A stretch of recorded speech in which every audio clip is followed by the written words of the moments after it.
Hello and welcome back for day 6 of Advent, where every day I will be spinning a new yarn, following along the World of Wool Advent calendar, which this year has a theme of Christmas characters.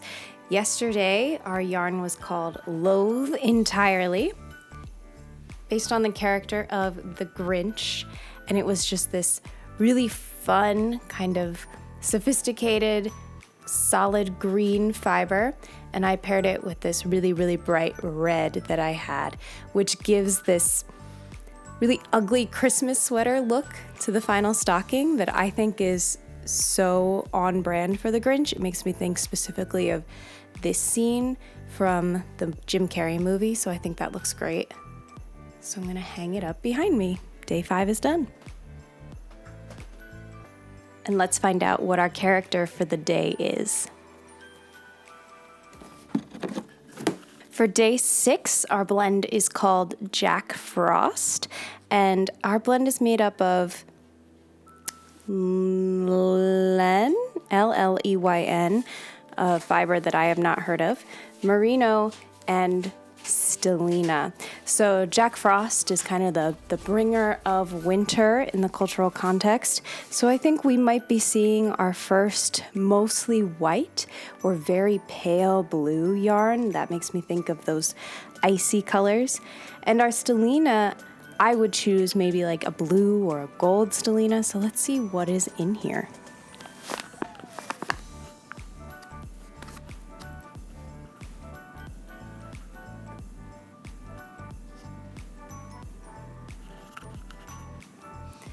Now, I'm not sure what this first fiber is, the L-L-E-Y-N fiber that I will figure out how to pronounce, but it's definitely got more of a primitive feel. This is a little rougher, but it's very fluffy. As soon as I took this out of the package, it's almost like I don't think it'll fit back in.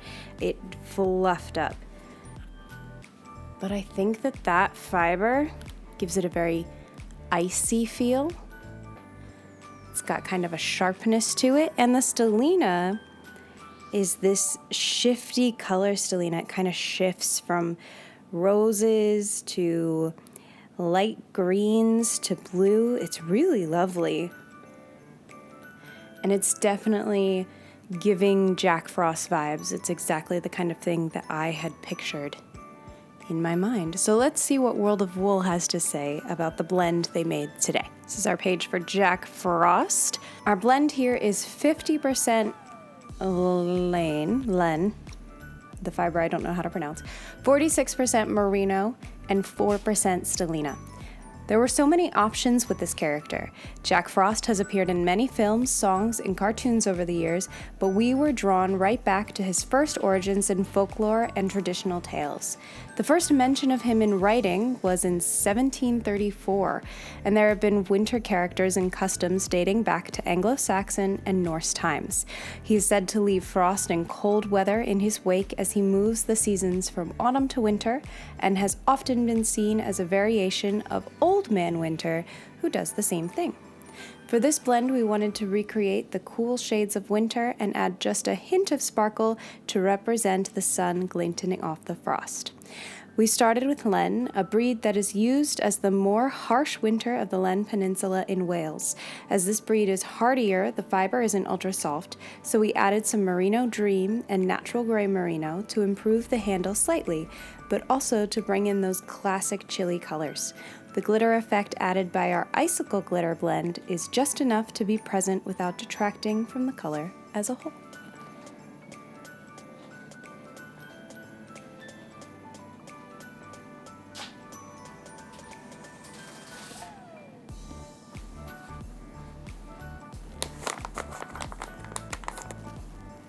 So like I keep mentioning, World of Wool have done a really great job this year of giving us some context for the characters that they chose and the blend that they chose. But there is information I can add here when it comes to maybe a musical history of some of these characters. So when I think of Jack Frost, my immediate kind of cultural touchstone, well, there's two. The second one is Martin Short's appearance as Jack Frost in the Santa Claus 3. But my first one is Jack Frost's appearance as the character in the Rankin and Bass film, which I think is a really underrated Rankin and Bass classic. So I'm going to talk a little bit about that and play you some music from that classic while I spin today. And that is going to be my contribution to this sort of Christmas canon. I'll see you over there.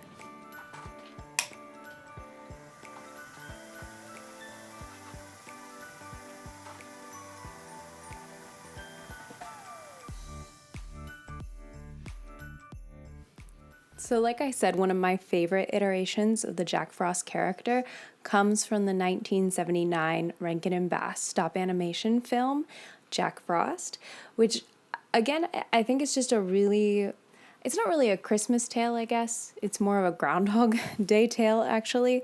The one thing I don't like about it is the framing of Buddy Hackett playing the groundhog, who's kind of narrating the whole story. I kind of could do without the Buddy Hackett groundhog. But the story of Jack Frost itself, as portrayed in that movie, is one that's really about staying humble and selflessness and appreciating what you have. All themes that I think are beautiful. There is an underlying current of know your place that maybe I don't like as much, but overall I think the story is a really, really classic kind of humbling tale with music by Maury Laws and Jules Bass himself. And this music is not played kind of in the, Christmas circuit. I don't hear a lot of this music, but it is stuck in my head more often than I care to admit, especially a song that all the characters sing sitting at a table while they are not fortunate enough to be able to afford Christmas gifts for each other. They pass around an empty box and they sing this song called Just What I Always Wanted. I really don't deserve it. Oh my, it's really too expensive. I think I'll cry. It's just what I always wanted. It's perfectly right. It's just what I always wanted, a Christmas delight. It's just what she always wanted, it's perfectly right. It's just what she always wanted, a Christmas delight. I don't know what else to say about it except I love this movie. I love Rankin and Bass films in general. I think they're a classic part of the Christmas canon.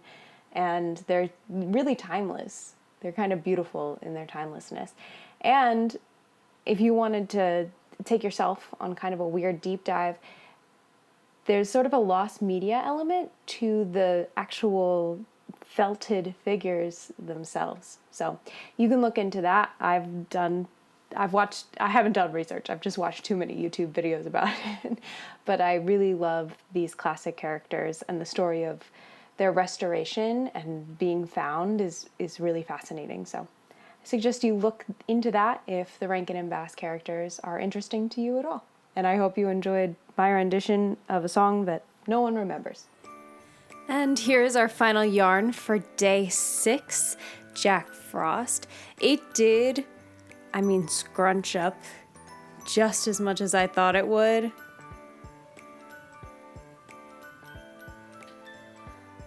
Look at that shrinkage.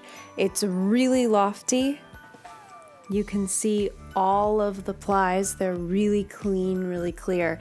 It's definitely a warm, cold climate, hardy yarn. So I love the way it came out. It's almost translucent in its color.